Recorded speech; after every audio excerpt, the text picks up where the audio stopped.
Okay, class 7 और हम आज आपका साइंस का चैप्टर नंबर 12 कर रहे हैं बेटा, जिसका नाम है रिप्रोडक्शन इन प्लांट्स। सबसे पहले मैं आपको बताता हूँ कि रिप्रोडक्शन होता क्या चीज़ है।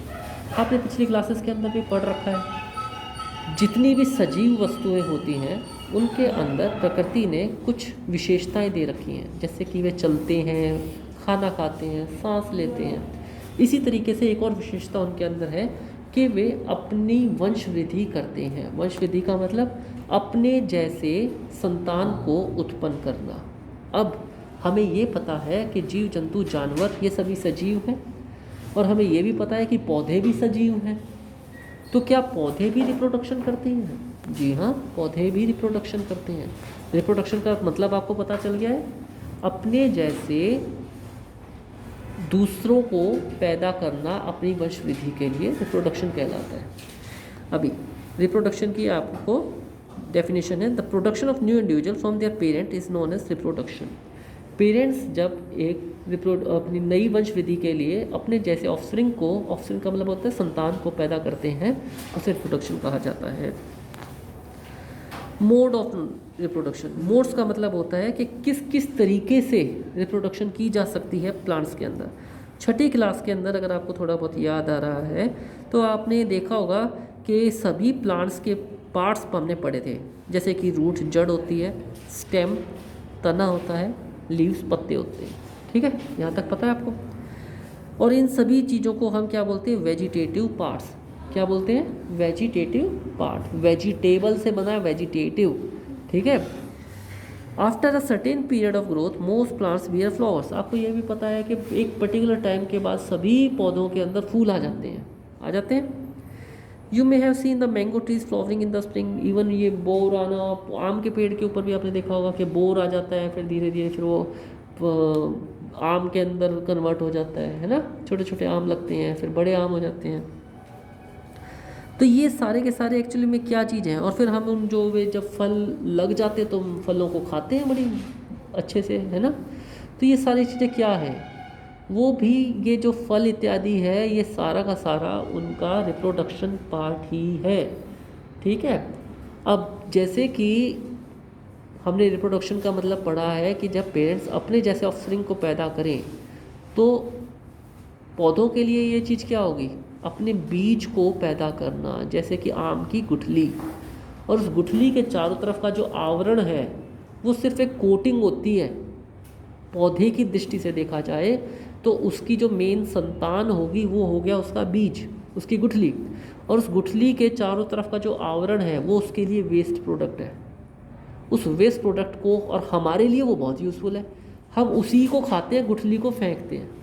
ठीक, प्रकृति ने हर चीज़ ऐसे सिस्टम से बनाई है ताकि वो गुठली फिर नीचे दोबारा ज़मीन में जाती है, वहाँ से दूसरा पेड़ उगता है। ठीक है।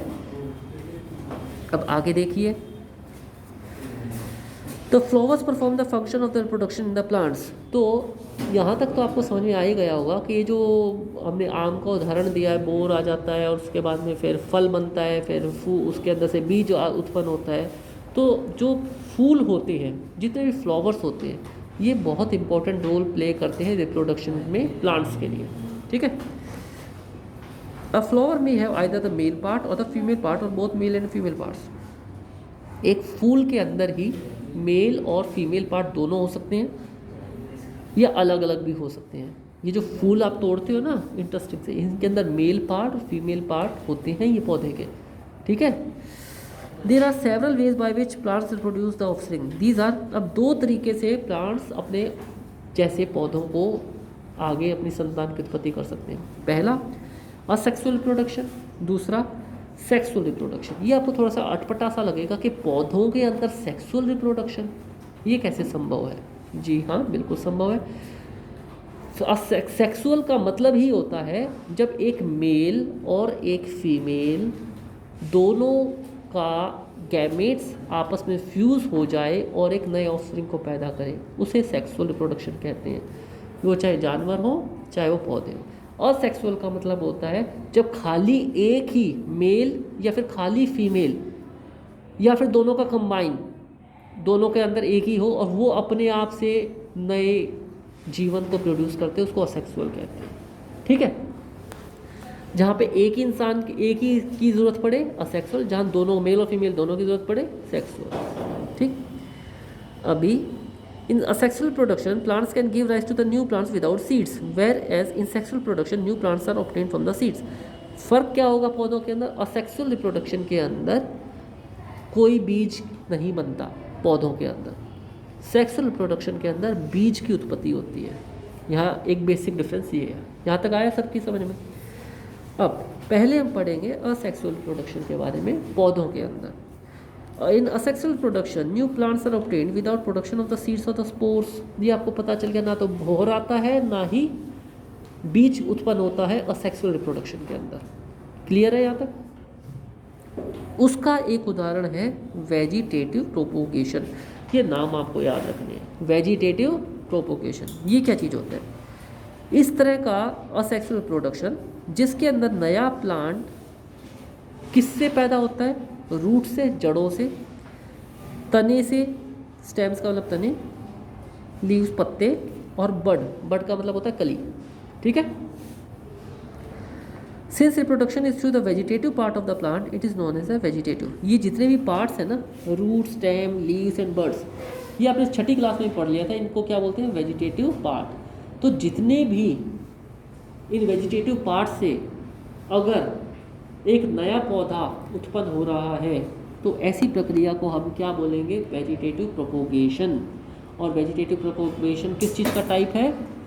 असेक्सुअल रिप्रोडक्शन इन प्लांट्स का। यहाँ तक क्लियर है? आगे चलते हैं भाई। एक्टिविटी दे रखी है जिसके अंदर क्या करेंगे, ये कैसे होता है, ये मैं आपको विदाउट एक्टिविटी के ही बता देता हूँ। आपने देखा होगा गुलाब की कलम लगाई जाती है, देखी होगी ना? गुलाब की डंडी तोड़ के उसको ऐसे कैसे धरती के अंदर उगा दो तो उसके अंदर से एक स्टेम, क्या तना होता है ना, उसकी तने के अंदर से नई कोपलें फूटने लग जाती है और धीरे धीरे वो जड़ पकड़ जाता है और नया पौधा बन जाता है। कोई बीज की उत्पत्ति तो नहीं हो रही ना। तो ये किस चीज़ का उदाहरण है? वेजिटेटिव प्रोपोगेशन का। और उदाहरण देखिए, आपने ये देखो दूसरा उदाहरण क्या है? ये स्टेम कटिंग इन रोज। ये आपको मैंने बता दिया कैसे होता है स्टेम कटिंग इन रोज। मतलब तने को काटो और धरती के अंदर उसको बो दो तो उसको अपने आप फूट आएगा। दूसरा वेजिटेटिव प्रोपोगेशन का उदाहरण हो सकता है, आप एक आलू ले, आलू आपने घर पे देखा होगा, आलू देखा है, प्याज देखा है, उसके अंदर से अपने आप ही ग्रीन कलर के ना बर्ड्स आने लग जाती हैं। ठीक है, देखा होगा ना, हरा पड़ने लग जाता है आलू, फिर बोलते हैं इसको फेंक तो ख़राब हो गया ये। वो एक्चुअल के अंदर रखे उसके अंदर मॉइस्चर जैसी आएगा, बर्ड आने लग जाएंगे। उस बर्ड को क्या बोलते हैं? आई। क्या बोलते हैं? आई। उस आई से धीरे धीरे नए पौधे उत्पन्न होने लग जाते हैं, फिर धीरे धीरे अपने जड़ों फैलाने लग जाते हैं। देखा हुआ है ये, आप सब आपने देखा हुआ है ना। ये भी क्या चीज़ है? एक तरह का वेजिटेटिव प्रोपोगेशन। दूसरा अदरक के अंदर भी क्या है? अदरक का छोटा सा टुकड़ा ले, उसको धरती के अंदर बो दो और उसके अंदर से अपने आप ही जड़ें उत्पन्न होने लग जाएंगी। तो वो भी क्या है? Vegetative propagation. ये अपने घर पे भी आप कर सकते हो। और क्या चीज़ है? टर्मरिक, हल्दी का पौधा भी ऐसे ही उगता है, छोटा सा, उसका डंडी तोड़ के कहीं पे भी बो दो, अपने आप उगाएगा। ठीक है। और क्या चीज़ होता है? ब्रायोफाइलम्स। ये एक आपका उदाहरण है, ये देखो नीचे यहाँ पढ़ रहे हैं हम। Bryophyllum, sprout leaf plant. Sprout, ये जो आपने देखा होगा ना, स्प्राउट खाते हैं ना सारे के सारे सुबह सुबह भिगो के, उसके क्या है? पौधे के पत्ते के अंदर से ही, उसके पत्ते को बो दो, पत्ते के अंदर से ही नया पौधा उगना शुरू हो जाता है। ठीक है, तो ये ब्रायोफाइलम इसका उदाहरण है। तो ये सारा का सारा आपने क्या पढ़ा? ये सारा का सारा असेक्सुअल रिप्रोडक्शन है जिसका नाम है क्या? Vegetative propagation. आया समझ में? अब हमने एक और प्रक्रिया पढ़ेंगे इसी के अंदर, budding. You have already learned about the tiny organism like the yeast can be seen only under a microscope. They grow multiply every few hours if sufficient nutrients are made available to them. Remember that yeast is a single cell organism. ये बड क्या चीज़ होती है? ये भी एक तरह से जैसे कि छोटी सी कोपल को आप अगर कहीं पे लगा दें तो उसके अंदर से नया पौधा उगाता है, उसको बड भी बोलते हैं। ठीक है, कली। ठीक है, to be demonstrated by the teacher. ये देखिए रिप्रोडक्शन बाय द बडिंग, ये कैसे होता है? अगर हम एक सेल ले लें, उस सेल के अंदर से क्या होगा? धीरे धीरे से इस तरह से बड निकलने लग जाती है वो फिर बर्ड, न्यू बर्ड ऐसे बन जाते हैं। उस बर्ड के अंदर से एक चेन ऑफ बर्ड्स इस तरह से एक के ऊपर एक, एक के ऊपर एक, एक के ऊपर एक ऐसे उगने लग जाता है। इनको हम सबको अलग अलग करके अगर बो दें तो ये आपस में ही एक नया का नया पौधे का निर्माण कर सकते हैं। ओके, तो बर्ड की ये देखो ये डेफिनेशन है, स्मॉल बल्ब लाइक प्रोजेक्शन। इसको देखो ध्यान से, यहाँ पे स्मॉल बल्ब लाइक प्रोजेक्शन, छोटा सा बल्ब, ये देखो बल्ब की तरह दिखाई दे रही है ना, ये प्रोजेक्शन का मतलब निकला हुआ बाहर, projection coming out of the yeast cell.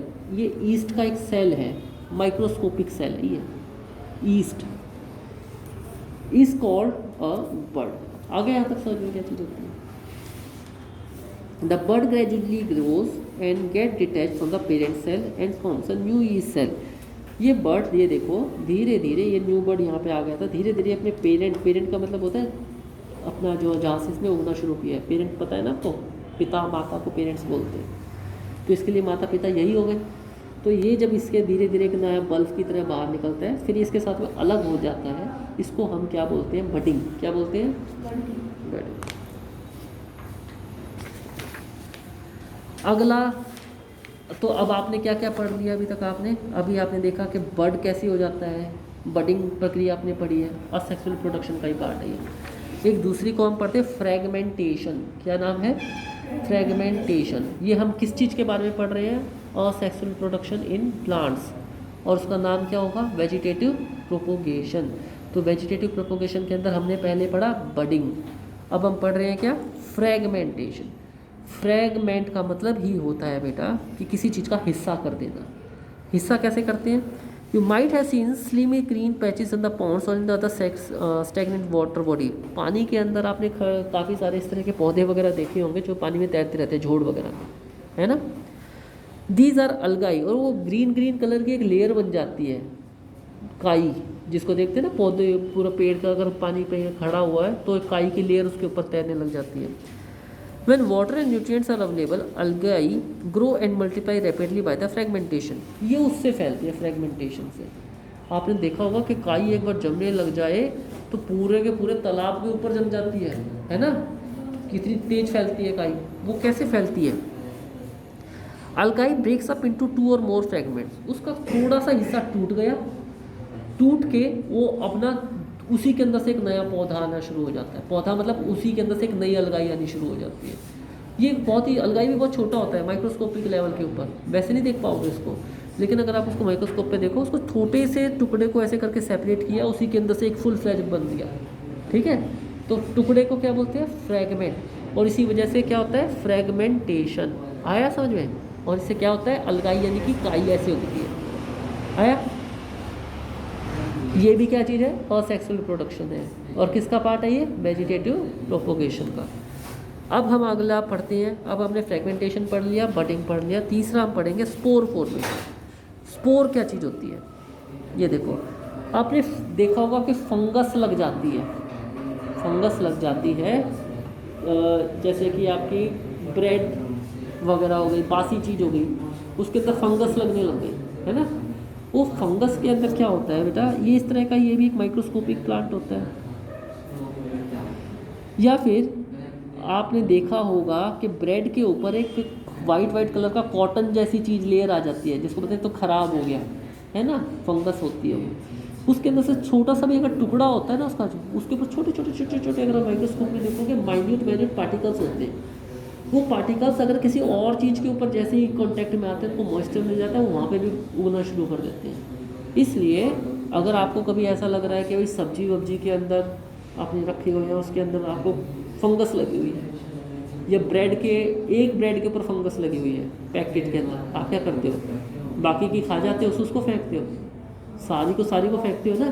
क्यों? क्योंकि फंगस के ऊपर ये देखो छोटे छोटे स्पोर्स होते हैं। ये स्पोर हर जगह पे फैल जाते हैं और ये हमारे शरीर के लिए भी नुकसानदायक हो सकते हैं, ठीक है। तो ये जो फंगस है ये भी एक तरह का पौधा ही है, ओके। तो ये इस तरीके से उग जाता है अपने आप ही स्पोर्स के through. When spores are released, they keep floating in the air। और मान लो इनको आपने एयर में रिलीज कर दिया, ऐसे करके कर दिया, तो ये बहुत छोटे होते हैं, हवा के अंदर भी होते हैं, जहाँ पे भी सरफेस के ऊपर जाके बैठ जाएंगे बैठ के अपने वहाँ पे उगना शुरू कर देंगे, है ना। फफूंदी देखी होगी आपने हर जगह पे, दीवारों के इवन साइडों के अंदर भी आने लग जाती है, पपड़ी के बीच में दीवारों की जब पपड़ियाँ निकल जाती हैं कि उसमें भी फफूंदी लग जाती है। The spores are asexual reproductive bodies. Each spore is covered by the hard protective coat to withstand unfavorable conditions such as the high temperature and low humidity. और ये इनके जो स्पोर्स होते हैं ना, ये इतने ज़्यादा कठोर होते हैं, ये वैसे तो बहुत छोटे छोटे होते हैं पर इनके ऊपर एक बहुत अच्छी कोटिंग होती है। जैसे अखरोट का बीज होता है ना, अखरोट होता है ऊपर बिल्कुल हार्ड और अंदर से बिल्कुल प्रोटेक्टेड सा, इसी तरीके से स्पोर्स की मैं बोल रहा हूँ, ये दिखाई नहीं देंगे, ये आपको माइक्रोस्कोपिक लेवल के ऊपर है, परंतु बहुत ज़्यादा टेम्परेचर हो जाए, बहुत ज़्यादा ह्यूमिडिटी हो जाए तो भी इनका कुछ नहीं बिगड़ता। इसीलिए फफूंदी एक बार लगनी शुरू होगी तो बहुत जल्दी जल्दी फैलती चली जाती है ना।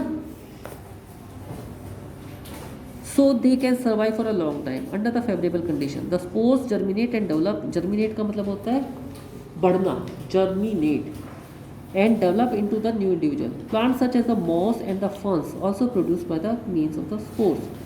Moss, ferns इत्यादि ये सब स्पोर फॉर्मेशन से ही उगते हैं। मॉस, फर्न्स प्लांट्स के नाम। यहाँ तक आया समझ में? आपने पढ़ा असेक्सुअल प्रोडक्शन, उसका पार्ट था वेजिटेटिव प्रोपोगेशन। वेजिटेटिव प्रोपोगेशन के अंदर क्या क्या पढ़ लिया आपने? Spore formation, budding, fragmentation. आया समझ में? अगला जब हम पढ़ेंगे, अब हम अगले जो कल हम पढ़ेंगे वो पढ़ेंगे हम सेक्सुअल रिप्रोडक्शन के बारे में। प्लांट्स के अंदर सेक्सुअल प्रोडक्शन का मतलब जब मेल और फीमेल दोनों पार्ट्स इन्वॉल्व होते हैं तो सेक्सुअल प्रोडक्शन होता है। और अभी आपने पढ़ा था असेक्सुअल, जब सिर्फ मेल और फीमेल किसी की ज़रूरत नहीं है, दोनों में से एक भी चल जाएगा। ठीक है, आया है तो क्लियर?